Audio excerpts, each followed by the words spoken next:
Oke, assalamualaikum warahmatullahi wabarakatuh. Perkenalkan kami dari kelompok 2 akan membuat video pembelajaran tentang barisan Fibonacci. Oke, anggota kelompoknya itu ya ada Galih Lazuardi Nursyabana, lalu ada Muhammad Miftahul Suluddin, dan yang ketiga ada saya sendiri yaitu Muhammad Fadil Rahman Musaki, dan yang terakhir ada Tessa Nurwani. Oke, yang pertama itu ada barisan Fibonacci. Nah, sebelum dilanjutkan, untuk memberikan gambaran sedikit, barisan Fibonacci ini berada di materi salah satu di matematika yang merupakan ilmu tentang pola gitu. Nah, matematika juga kan melatih gitu ya untuk kita berpikir secara kritis, logis, dan kreatif. Nah, namun kebanyakan wajarnya pada saat ini matematika yang dipelajari saat di sekolah tidak dapat memotivasi siswa secara efektif seperti itu. Nah, Fibonacci yang sering kita kenal ini merupakan ciptaan orang yang bernama Leonardo of Pisa pada tahun 1202. Nah, beliau ini menciptakan Fibonacci ada di bukunya yang bernama Liber Abaci. Nah, buku Liber Abaci ini mengajarkan kepada dunia barat dulu itu tentang metode aritmatika yang kita gunakan pada saat ini. Oke, misalnya di sini kan mula-mula ada sepasang kelinci jantan dan betina yang baru lahir. Nah, setiap bulan kelinci-kelinci yang sudah berumur 2 bulan ini akan beranak 2 ekor kelinci jantan dan betina. Nah, berarti carilah banyaknya anak kelinci 12 bulan, dan secara umum setelah n bulan diinisialisasikan n bulan. Nah, di sini penyelesaiannya. Jadi pada bulan ke-0 itu ada satu pasang kelinci, sebut aja pasangan A itu. Nah, lalu pada bulan selanjutnya, bulan ke-1, tetap masih ada satu pasang kelinci yang pasangan A tadi. Tapi karena belum cukup umur untuk beranak, berarti nanti dilanjutkan di bulan kedua. Jadi ini selanjutnya ini ada bulan kedua, pasangan A mempunyai sepasang anak, sebut saja pasangan B. Jadi total ada 2 pasang kelinci setelah 2 bulan berlalu ini. Nah, selanjutnya pada bulan ketiga pasangan A mempunyai sepasang anak lagi, sebut saja pasangan C, tapi pasangan B belum punya anak karena belum cukup umur. Jadi tidak total 3 pasang. Jadi pasangan B ini belum bisa melahirkan karena belum 2 bulan. Nah, selanjutnya pada bulan keempat pasangan A mempunyai sepasang anak lagi, sebut saja pasangan D. Pasangan B juga udah bisa punya anak, jadi sebut aja pasangan E. Jadi total ada 5 pasang kelinci. Nah, dan seterusnya. Oke, seperti itu untuk penjelasan dari Fibonacci.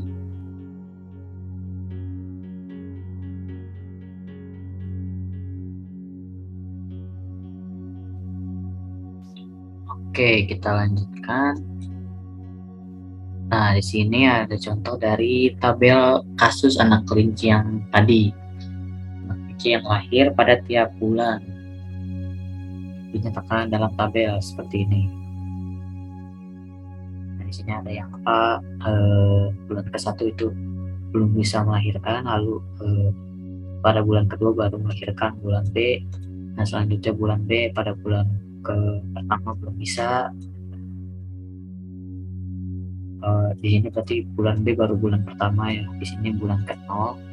Di sini bulan B bulan pertama belum bisa juga, baru bisa melahirkan di bulan keduanya, yaitu jadi melahirkan sepasang, yaitu pasang E dan selanjutnya. Misalkan Xn ini menyatakan banyaknya pasangan kelinci yang hidup pada bulan ke N. N ini lebih dari sama dengan 0. Nah, maka X0 itu 1, X1-nya 1, X2-nya 2, X3-nya 3, X4-nya 5, X5-nya 8, dan seterusnya. Nah, Xn terbentuk dari dua hal, yaitu N dikurang 1, pasang kelinci dari bulan sebelumnya, ditambah dengan jumlah pasangan anak yang dilahirkan. Nah, karena kelinci yang mempunyai anak adalah yang berumur minimal 2 bulan, maka banyak jumlah pasangan anak ini yang diperoleh sama dengan jumlah kelinci pada 2 bulan sebelumnya, yaitu Xn kurang 2. Maka didapatkan relasinya Xn sama dengan Xn kurang 1 ditambah Xn kurang 2. X0 itu 1, X1 itu 1 juga. Nah, relasi ini dikenal dengan relasi Fibonacci. Xi-nya yang terbentuk disebut barisan Fibonacci. Selanjutnya, untuk membentuk barisan ini, tentukan dua suku pertama sebagai X0 sama dengan 1, X1 sama dengan 1. Kemudian tentukan suku ke N sebagai jumlah dari dua suku sebelumnya, yaitu Xn sama dengan Xn dikurang 1 ditambah Xn dikurang 2. Jadi suku keduanya itu adalah 2 sama dengan 1 tambah 1. Suku ketiganya adalah 3 sama dengan 2 ditambah 1, dan seterusnya. Nah, rumus tersebut dikatakan rekursif karena sejumlah N kurang 1 suku pertama harus dihitung sebelum suku ke N dapat dihitung. Dalam proyek ini, kita akan menggunakan nilai eigen dan diagonalisasi untuk mendapatkan rumus eksplisitnya suku ke N dari barisan Fibonacci. Nah, selanjutnya akan ada latihan soal yang akan dijelaskan pada video selanjutnya. Terima kasih. Nah, untuk soal yang pertama, di mana kita diminta untuk menghitung 10 suku pertama dari barisan Fibonacci. Nah, dari soal ini diketahui X0-nya itu sama dengan 1 dan X1-nya itu sama dengan 1. Nah, di sini kita diminta untuk mencari X2 hingga X10. Nah, rumusnya sendiri itu Xn sama dengan Xn-1 ditambah Xn-2. Berarti untuk X2 itu Xn-1 ditambah Xn-2, N-nya kita ubah menjadi 2, berarti sama dengan X1 ditambah X0. Di mana X1 dan X0-nya itu sama dengan 1, gitu. Jadi 1 ditambah 1 sama dengan 2. Begitupun dari X3 hingga X10. X3 berarti sama dengan X2 ditambah X1, di mana X2-nya 2, X1-nya 1, berarti X3-nya itu sama dengan 3. Untuk X4 berarti X3 ditambah X2, X3-nya 3, X2-nya 2. 3 tambah 2, 5. Kemudian untuk X5 itu berarti X4 ditambah X3. X4-nya 5, X3-nya 3. 5 tambah 3, 8.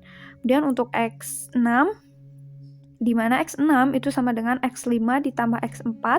X5-nya 8, X4-nya 5. Berarti 8 tambah 5 sama dengan 13. Untuk X7 itu sama dengan X6 ditambah X5. X6-nya 13, X5-nya 8. 13 tambah 8 sama dengan 21.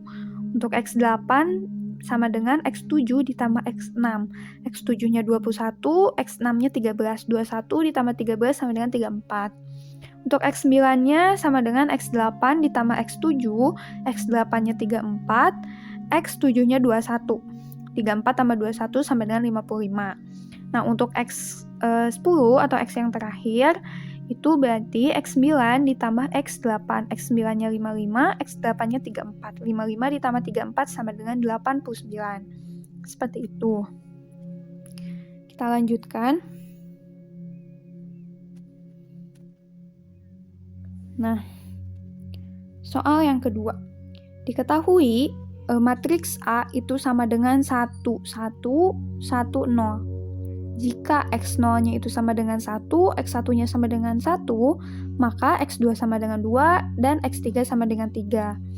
Nah, kita di sini mencari jika matriks A dikali dengan X0, X1, itu sama dengan matriks A-nya kita tulis 1, 1, 1, 0 dikali X0, X1. X0 sama dengan X1 itu sama dengan 1, berarti kita kalikan 1 dikali 1 sama dengan 1, ditambah 1 dikali 1 sama dengan 1, berarti 1 ditambah 1 sama dengan 2. Kemudian 1 dikali 1, 1, 0 dikali 1, 0, 1 ditambah 0, 1. Di mana 2 ini merepresentasikan suku Fibonacci kedua, dan 1 ini merepresentasikan suku Fibonacci ke-1. Nah, untuk A kuadrat itu sama ya, tinggal yang matriks A-nya kita kuadratkan. Setelah kita kuadratkan hasilnya itu 2, 1, 1, 1. Kita kalikan lagi dengan X0, X1. 2 kali 1, 2, ditambah 1 kali 1, 1. 2 tambah 1, 3. 1 kali 1, 1, ditambah 1 kali 1, 1. Berarti 1 tambah 1 sama dengan 2. Nah, 3 ini merepresentasikan suku Fibonacci ketiga, dan 2 ini merepresentasikan suku Fibonacci kedua. Nah, begitupun sama untuk yang A pangkat 3. Matriks A-nya kita pangkatkan 3, setelah kita kalikan, itu hasilnya menjadi 3, 2, 2, 1. Kita kalikan dengan X0, X1. 3 kali 1, 3, ditambah 2 kali 1, 2. 3 tambah 2 sama dengan 5. Kemudian 2 kali 1, 2, ditambah 1 kali 1, 1. 2 tambah 1 sama dengan 3. 5 ini merepresentasikan suku Fibonacci keempat, dan 3 ini merepresentasikan suku Fibonacci ketiga. Nah, bagaimana jika A pangkat N-1 dikali X0, X1 itu merepresentasikan suku Fibonacci keberapa dan keberapa? Gitu. Penyelesaiannya kita misalkan N-nya itu sama dengan 2. Berarti N-nya kita ubah jadi 2, berarti A pangkat 2-1 dikali X0, X1 itu sama dengan, berarti kan ini tuh A pangkat 2-1, berarti A pangkat 1 ya. Jadi kini kita tulis matriks A-nya 1, 1, 1, 0, kita kalikan dengan X0, X1, berarti di sini 1 kali 1, 1, ditambah 1 kali 1, 1, 1 tambah 1, 2, kemudian 1 kali 1, 1, 0 kali 1, 0. 1 tambah 0, 1. Ini 1. Gitu ya. Nah, si 2 ini itu merepresentasikan suku Fibonacci ke N, dan si 1 ini merepresentasikan suku Fibonacci ke N-1. Seperti itu. Record. Baik, untuk nomor C di sini diketahui matriks A sama dengan 1, 1, 1, 0. Carilah matriks P sehingga P-1 kali A kali P sama dengan D adalah matriks diagonal. Untuk rumus eksplisitnya di sini P kali P-1 kali A kali P kali P-1 sama dengan P kali D kali P-1. Berarti A sama dengan P kali D kali P-1. Untuk A pangkat 3-nya kita ulangi saja. P kali D kali P-1, P kali D kali P-1, P kali D kali P-1 sama dengan P kali D pangkat 3 P-1. Nah, untuk penyelesaiannya di sini kita buat saja lambda I dikurangi matriks A sama dengan lambda 1001 dikurangi matriks A-nya kita masukkan 1110 sama dengan untuk hasilnya lambda -1 lambda. Nah, kita buat persamaan determinan. Determinan lambda I kurangi A sama dengan 0. Kita masukkan saja nilainya. Nah, untuk determinan ini di sini kita peroleh hasil lambda -1 dalam kurung lambda kurangi 1 sama dengan 0. Nah, kita buat persamaan. Lambda pangkat 2 kurangi lambda kurangi -1 sama dengan 0. Nah, di sini untuk ABC-nya sudah diketahui ya. Berarti kita tinggal masukkan saja ke dalam rumusnya. Lambda sama dengan negatif 1 plus minus akar negatif 1 pangkat 2 kurangi 4 kali 1 dikali negatif 1 per 2 kali 1. Tinggal diperoleh untuk nilainya 1 plus minus akar 5 per 2. Maka untuk nilainya di sini lambda pertama sama dengan 1 tambah akar 5 per 2, kemudian lambda yang kedua sama dengan 1 kurang akar 5 per 2. Nah, untuk vektor eigennya dapat diperoleh di sini vektor 1 tambah akar 5 per 2, 1. Kemudian untuk V2-nya 1 kurang akar 5 per 2 dan 1. Seperti itu. Nah, sehingga kita peroleh di sini untuk nilai P-nya itu matriks 1 tambah akar 5 per 2, 1 kurang akar 5 per 2, 1. Nah, untuk P-1-nya Di sini kita buat 1 per 1 tambah akar 5 per 2 kurangi 1 kurangi 1 kurangi akar 5 per 2. Kemudian masukkan kita vektornya, kita balik. Di sini jadi 1 negatif 1 per 2 per akar 5. Negatif 1 kurang akar 5 per 2, kemudian negatif 1, 1 tambah akar 5 per 2. Untuk hasilnya di sini, untuk P-1, akar 5 per 5, negatif 5 tambah akar 5 per 10, negatif akar 5 per 5, kemudian 5 tambah akar 5 per 10.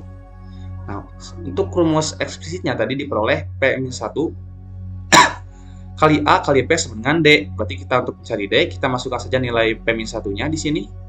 Kemudian nilai matriks A-nya kita masukkan dan nilai P-nya kita masukkan yang sudah tadi diperoleh. Hingga untuk hasilnya di sini D sama dengan 1 tambah akar 5 per 2, 0, 0, 1 kurang akar 5 per 2. Seperti itu.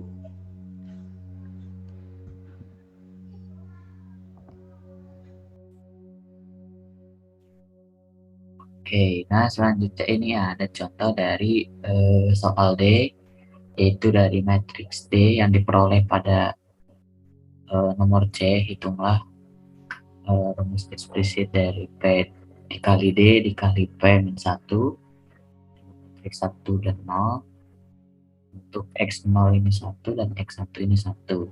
Nah, selanjutnya ada P dikali D pangkat 2 dikali P-1, matriksnya 1 dan 0. Selanjutnya ada P dikali D pangkat 3 dikali P dikurangi 1 dengan matriks 1 dan 0. Lalu selanjutnya P dikali D N pangkat N-1 dikali P-1, matriks 1 dan 0. Nah, penyelesaiannya yang pertama ini ada P dikali D dikali P-1. Nah, untuk P awal ini sendiri kita dapatkan dari soal C. Nah,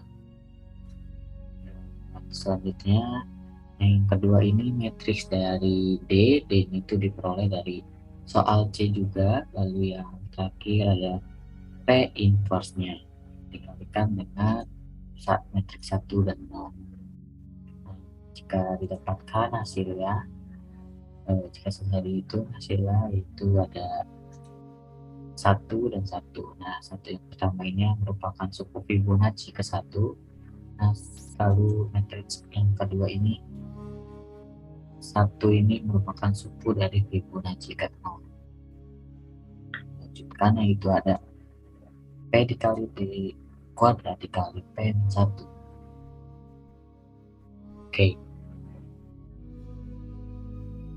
Nah,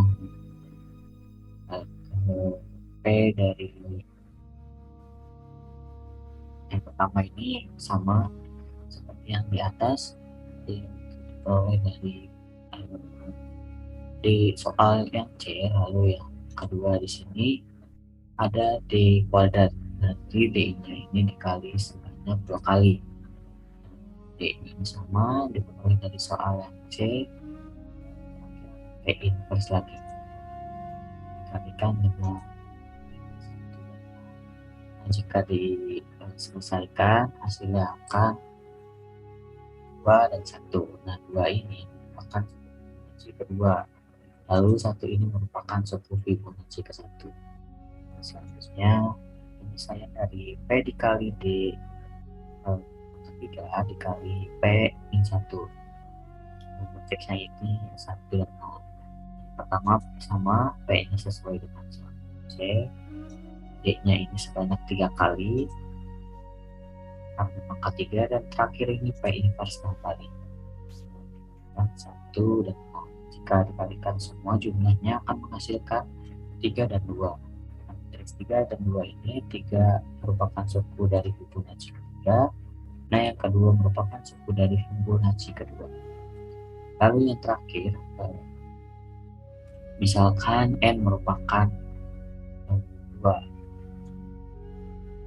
Nah, P dikali D berarti N-nya 2-1 dikali P-1 dikalikan dengan matriks 1 dan 0. Nah, yang P ini merupakan tadi sama dari soal yang C, Nah, D 2 dikurang 1 menjadi 1 ya, berarti D-nya ini hanya 1, dan P inverse-nya dikalikan dengan 1, maka akan menghasilkan 1 dan matriks 1 dengan 1. Yang atas ini merupakan Fibonacci ke N dengan 1 yang bawah merupakan suku dari Fibonacci kedua. Untuk soal selanjutnya akan dilampirkan dalam bentuk source code. Sekian, terima kasih. Untuk soal E, F, dan G, di mana kita harus mencari suku barisan Fibonacci ke 100 dan ke 200. Di sini jawabannya terlampir dalam source code. Untuk yang nomor E, nah di sini kita ketahui bahwa X0-nya itu 1 dan X1-nya itu 1, sehingga saat kita untuk mencari Fibonacci ke 100, kita tinggal ketik 100, akan muncul adalah ini ya, 5,73147844401 plus 20. Untuk Fibonacci suku ke 200 adalah 4,53973694163 plus 041. Nah, ini karena yang diminta itu X1-nya 1 dan X0-nya juga 1. Nah, kemudian untuk yang F, ini sudah ya, sama dengan yang tadi. Untuk yang G, nilai dari X0 dan X1-nya diinputkan secara dinamis.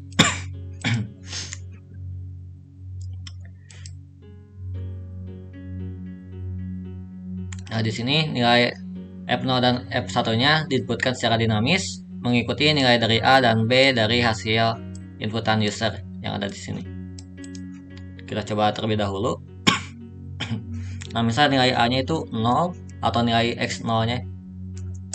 Nah, nilai B itu nilai X1-nya. Kita 1. Masukkan banyaknya dari Fibonacci 100. Nah, ini jawabannya 3,54, 224, 8481, 17, 926, plus 20. Nah, untuk penjelasan dari source code-nya sendiri, di sini kita menggunakan rumus standarnya ya, yang Fn sama dengan Fn-2 plus Fn-1. Dimana dalam rumus ini kita harus mengetahui dulu nilai dari X0-nya dan dari X1-nya. Sehingga yang menjadi kunci utamanya adalah pada bagian ini. Nah, for I sama dengan 1, I kurang dari N, I plus plus. Ini Fn untuk menjumlahkan totalnya, F1 plus F0. F0 diubah nilainya jadi F1, dan F1 diubah nilainya menjadi hasil dari F1 plus F0 pada operasi sebelumnya. Mungkin untuk soal code-nya seperti itu.